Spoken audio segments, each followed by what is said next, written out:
총체적으로 사회가 돌아가지 않게 되는 거예요. 이런 상황에 처하니까 또 하나 없어질 게 있겠네요.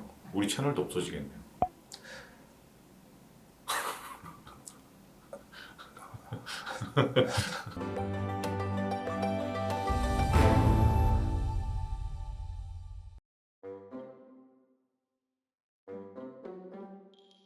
예전 영상에서 네. 개인회생이 천년만년 마냥 있을 수 있는 건 아니다. 네. 해외에서 없어진 사례도 있고 네, 한국에서도 없어질 수도 있는데, 그렇죠. 그럼 진짜로 개인회생이 한국에서 이제 없어지게 되면은 네.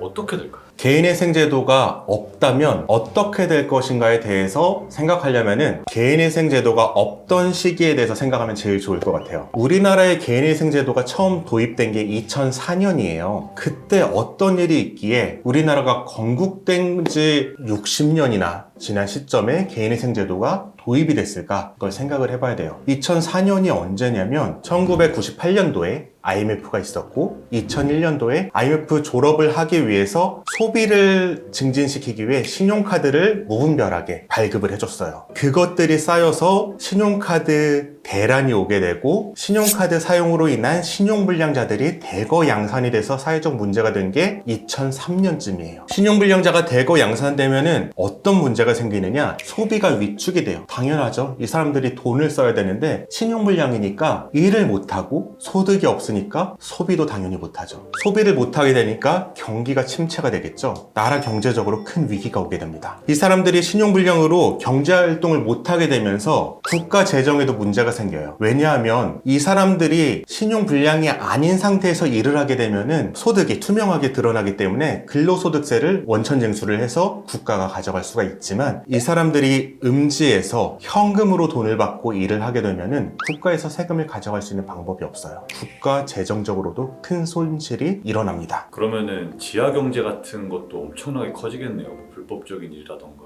다양한. 그렇죠. 지하경제라는 말이 대포통장을 빌려준다거나 아니면 타인 명의로 휴대폰을 개설하게 해준다거나 이런 것이라면은 신용불량자들이 타인 명의를 통해서 경제활동을 할 수 있도록 그러한 수수료를 받는 지하경제가 발달할 수가 있겠죠. 그뿐만이 아니라 신용불량자가 많아지면은 채권자도 손해를 봐요. 왜냐하면은 신용불량자한테는 채권자가 돈을 받을 수가 없거든요. 이 사람들이 사는 곳이라도 명확하면 아니면은 직장이라도 명확하면 월급에 압류를 걸고 채권자가 가져갈 수가 있고 집안에 있는 집기에 압류를 걸고 채권을 회수할 수가 있어요. 하지만 이 사람들이 신용불량자가 되어서 거주도 불분명하고 직장도 어딘지 모르고 현금으로만 돈을 받는다면 채권자는 아무런 돈도 회수할 수 없게 돼서 채권자 역시 손해를 보게 됩니다. 총체적으로 사회가 돌아가지 않게 되는 거예요. 이런 상황에 처하니까 국가가 파격적으로 도입을 했던 것이 바로 개인회생 제도예요. 그뿐만이 아니죠. 신용회복위원회의 워크아웃 제도도 이 시기에 생겼습니다. 금융기관들, 채권자들이 앞장서서 빚 어느 정도 탕감해 줄 테니까 갚을 수 있는 만큼만 갚고 양지로 나와서 너희들이 소득활동을 해라. 채권자한테도 이익이 되기 때문이죠. 이렇게 생각할 수도 있겠네요. 채권자는 자기가 손실 보지 않기 위해서 신용회복위원회를 만들었고 국가 역시 자신이 손해보지 않기 위해서 개인회생제도를 만들었다. 이렇듯이 개인회생제도가 없던 당시를 보면은 사회가 굴러가질 않습니다. 앞으로 개인회생제도가 언젠가 없어지게 된다면 마찬가지의 일이 벌어질 거예요. 신용불량자가 대거 양산이 되고 이 사람들은 사회에서 소외받게 되고 자신의 명의로 경제활동을 하지 않음으로 인해서 국가는 세금 손실을 입고 채권자 역시 그에 상당하는 채권만큼의 손실을 입게 되겠죠. 그뿐만이 아니죠. 이 사람들이 사회에서 소외됨으로 인해서 자살하게 되는 경우도 있을 거고요. 그렇게 되면 남게 되는 가족에 대한 미성년 자녀에 대한 국가의 부양 의무가 사회의 부양 의무가 더 발생을 하게 되겠고 기업들은 근로자를 채용할 수 있는 풀이 줄어들게 되니까 고용에도 문제를 겪게 되겠죠. 굉장히 많은 문제가 발생을 하게 돼요.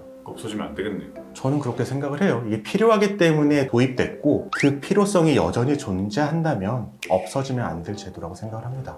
또 하나 없어질 게 있겠네요. 우리 채널도 없어지겠네요.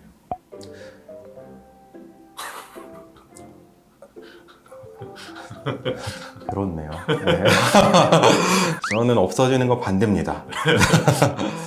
영상 끝까지 시청해 주시고 구독과 좋아요, 알림 설정, 댓글 부탁드립니다. 댓글 남겨주신 분께 추첨을 통해서 이 책을 보내드리고 있으니 자세한 참여 방법은 고정 댓글을 참고해 주세요.